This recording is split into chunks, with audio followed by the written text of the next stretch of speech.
The Foreign Minister of Latvia, Baiba Braže, joins us now from Riga. Foreign Minister, wonderful to have you back on the show. Let me start with that decision that we saw from Chancellor Merz just in the last 24 hours to remove restrictions on those long-range weapons. What do you think this will mean for Ukraine realistically? I think it's long overdue. I think Ukraine had that right for self-defense under the UN Charter, Article 51, to strike legitimate military targets in Russia all this time.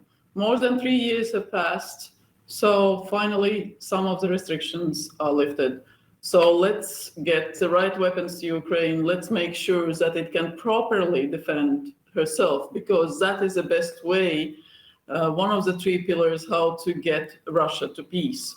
The other two is to make sure that we, NATO, we nationally invest sufficient amounts in terms of money, but also capabilities in defense, and maintain the strong transatlantic link with the US. And the second pillar is indeed weakening Russia. You mentioned sanctions before. It's not only about sanctions per se, it's about denying the money, technology, and friendships to Russia. So making Ukraine stronger, making sure it can defend herself, it's defending herself. That is the way ahead. That is the way to peace. Let's speak to that pressure then, because as you heard us saying there, we played a little clip from President Trump. He seems, at least, Foreign Minister, to show that he's growing increasingly frustrated with President Putin, who, of course, didn't show up in Turkey for that meeting with President Zelensky. Trump saying today that Putin, he said, is playing with fire. Does that suggest at all to you that President Trump is seeing President Putin for what he is? How do you interpret these words and the shift in the tone?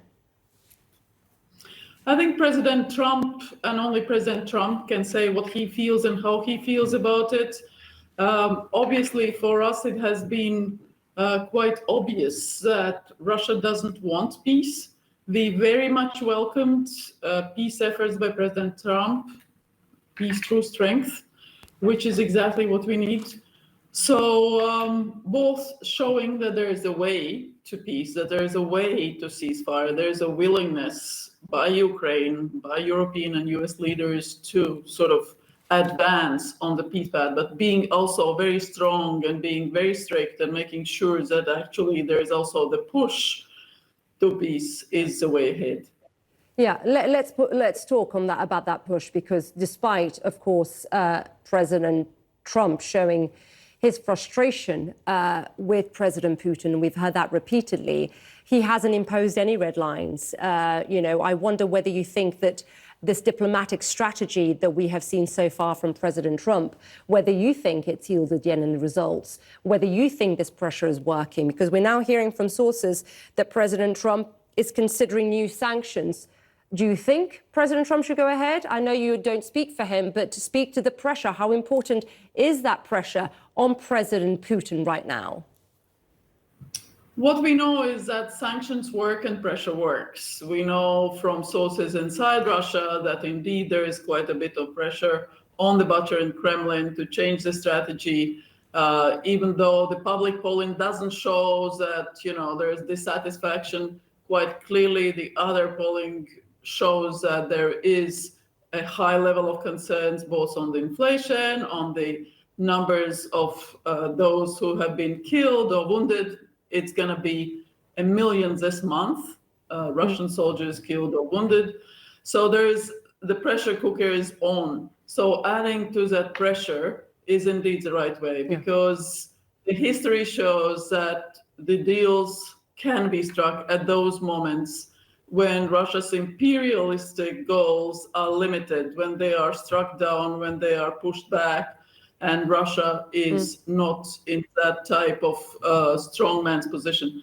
It's going to take time. It's not going to be immediate, but Russian economy is stalling. Sanctions are working, going after Russian money through oil income, gas income, through other natural resources exports, keeping money frozen that Russia has in European banks and so on and so forth. That is the way ahead, because Again, that is the cheapest way from one hand, but also the most efficient way.